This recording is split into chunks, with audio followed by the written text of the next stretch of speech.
Hi guys, and welcome to Fireside Chat with the Johnstons. I'm Danielle. And I'm Justin.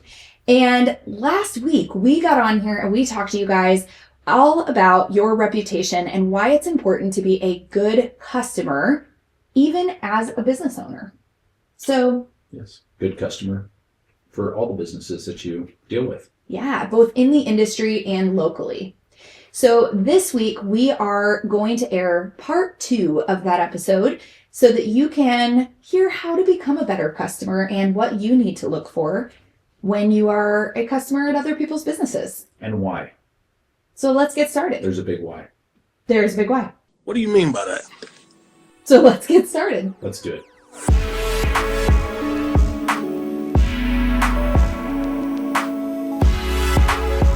Okay, so let's talk about how to become a better customer, because it's very important that you're a better customer for a couple reasons.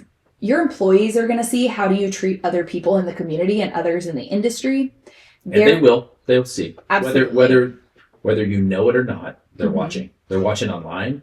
They're seeing you without you seeing them at different venues and restaurants and everything. I say restaurants a lot, but you know. That's because we eat a lot of food at restaurants. We like our Mexican restaurants and stuff and all the little places. We have 7 of them in Warrensburg. Yeah. So. Spin Pizza and all these little places.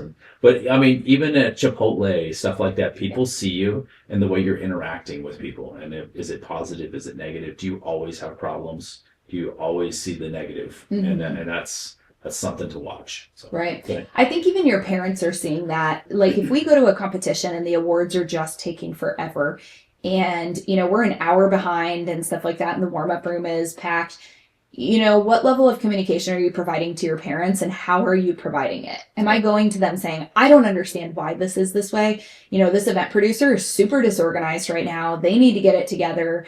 Like, are you showing that level of frustration, or are you getting some details and going back to your parents and saying, hey, they actually had, you know, an athlete was injured on the floor, so that held up by 20 minutes. Everybody had to re-warm up because we missed our warm-up time, you know, to stay warmed up before we go out to compete on the floor, and XYZ. If that were to be the case and I communicate that to our parents and say, so, hey, everybody, I understand it's frustrating, but like have some patience right now, have grace for the situation. Do you think you're now training your parents to look for the reasons why? So when they're frustrated that something may not be starting on time at your gym, they're now saying, okay, well, this isn't normal. Let me figure out why this is happening, rather than just being frustrated. Yeah. And it's the same way with the event producers. You don't want to burn bridges with them. Right. But at the same time, are they perfect? No. Like, they make mistakes as well, but you don't know all the circumstances that's going on with their business as well at that moment. So maybe teams had requested to be shuffled. Who knows what the circumstances are, but the way you relay it to the parents too, like, how come we got pushed to this time and now we were supposed to be at this time and everything?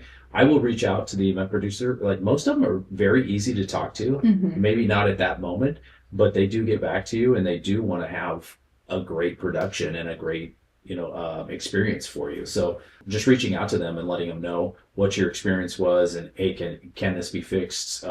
Can we fix this for day 2? You know, those types of things. Most of them are very approachable. So. And this is my moment to give a shout out to Nathan from Revolution Championship, who answers his text messages super fast and is the bomb. Sorry you gave me your phone number and I am consistently asking you questions on it. But seriously, guys, that's like, if you want something to change or get fixed, give the feedback to the event producers, right? But don't do it at competition when you're all heated. Yep. Do it the Monday or Tuesday after. Compose your email, compose it well, be very factual in it, and help them put on a better event if you want to see better events. Yeah, absolutely. I also think your staff are taking note of what kind of customer you are when you show up to check in at an event. You know, usually when we check in at a competition, my staff is right there with me, ID in hand, ready to go, paper copy of background check and music license, like whatever we need. But if I show up and they're like, hey, we tried to contact you 3 times and you still owe us money for this event, my staff is probably going to take note of that, right? And so be a good customer. Make sure your balances are paid prior to getting there.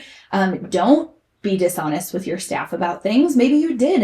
And we actually had a check that we mailed, because I won't pay credit card fees. We mailed a check, certified mail, and it was sitting at the post office, and they went to go try to pick it up twice, and the post office said, no, it's not here. So like we're probably going to go February 8th and have a balance. I'm just going to, if that were to be an issue and we have to hand the cashier's check to them in that moment, I'm going to double check my balance and make sure that I've got it for exactly the right amount right there. Because I don't want my staff to see that and think I'm being a bad customer. That's true. So lastly, let's talk about how to be a better customer. So when you do this and you are going to other businesses and you're putting your glasses on, put on the glasses of how do I implement things in my gym to be better. It's almost like a mind shift. Yep. From other businesses being adversaries to being allies. Like, how can they help me in my business? Mm-hmm. Yep. And also, how can you help them? It's hard to get unsolicited feedback, but the best business owners are looking for it. Absolutely. So do it with, respect and compassion and empathy, and at the right times, because if I'm an event producer and it's right before awards and you're trying to tell me all the reasons that my event did not go off that well, it might be frustrating for me, but you have opportunities to provide that kind of feedback in the right circumstances.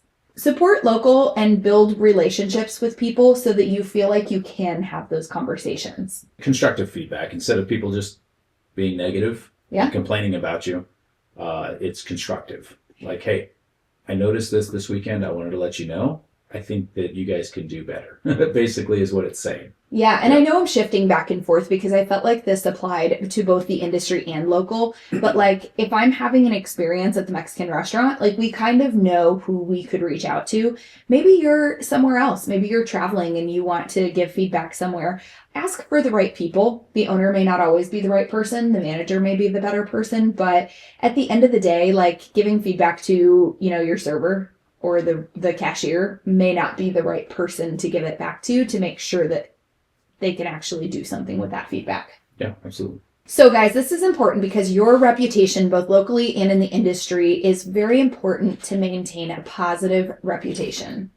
And you're going to experience things throughout your time as a business owner that are incredibly frustrating, both locally and in the industry as you're working with vendors. So it's important to have that grace and to have that level of professionalism that you can come to them and be able to provide that feedback, but also to use that stuff to make your business better.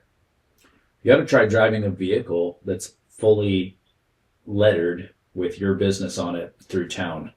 That's when you really know people are watching. We did that for a while, and I can't tell you how many people would honk at me, wave at me, and I'm like, I don't even know some of these people, but they know the gym. And, a lot of them were 7-year-old kids. Yeah, so pretty awkward, but who's watching you? Everybody's watching you. For sure.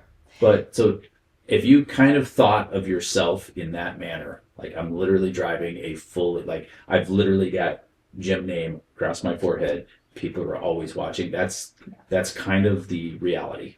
Yeah, for sure. Yeah. So guys, as you go through the rest of this week, put on your customer hat and just start thinking, how can I be a good customer? How can I slow my temper a little bit when I get frustrated with things?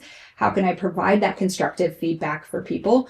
I know I'm going to a competition this weekend, and this time last year, I provided some feedback to the event producers, and I'm excited to see what kind of changes may or may not have been made. That said, let me just give one final parting tip, is that... Oh, I've got one final tip too. You're going to love it. Go ahead. Oh, great. Do yours first. So if somebody in your business does give you that same kind of constructive feedback, if it's not going to work, even if it's because it was a stupid idea, but it's not going to work for some reason, go back to them and say, hey, I do appreciate that you gave me that feedback. We've actually tried that before, and unfortunately it didn't work because of these reasons, but please keep the feedback coming because it does make us better as a business. Don't tell them their feedback is stupid. Simply tell them why it didn't work and that you appreciate it and you would like to continue getting feedback from them. And if you want to have feedback unfiltered, say whatever you want to say, whenever you want to say it. I know what you're going to say. No, just be older people do, because they have nothing to lose. They don't care. They don't have a business anymore they have to worry about. They're in their 80s. Nobody's going to affect how they live because they have a set routine and they go out to eat at places and that's it. But they will give you their opinion unfiltered and tell you exactly how it was. That is not what I thought you were going to say. I thought you were going to say, start a second Facebook profile. No. I really did. No.